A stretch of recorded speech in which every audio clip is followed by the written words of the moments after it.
deux réponses à vous apporter là-dessus, en tout cas deux points de vue. Le premier, d'abord, c'est si toutefois les personnes qui nous écoutent n'étaient pas convaincues de cette nécessité de se former.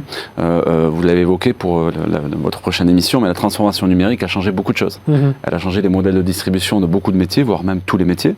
Et donc, naturellement, cette acquisition de compétences, elle est plus que nécessaire aussi au regard de l'évolution de notre monde dans lequel on vit, de gérer ces 10 dernières années. Il y a une accélération avec la transformation numérique qui nécessite aussi de changer ses attitudes, ses comportements. Je vous donne un chiffre, j'étais dans une entreprise il n'y a pas très longtemps, où un peu plus de 1000 salariés, où on avait à peu près 18% des collaborateurs qui maîtrisaient le scroll de la souris.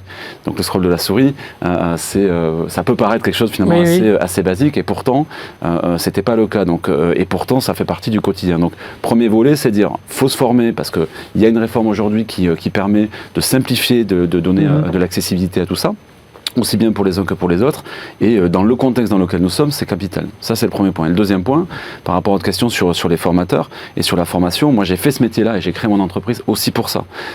Typique, j'avais à l'esprit le cercle des poètes disparus. Le cercle des poètes disparus, vous avez une nouvelle façon d'enseigner. Mon capitaine qui fait monter les élèves sur la table.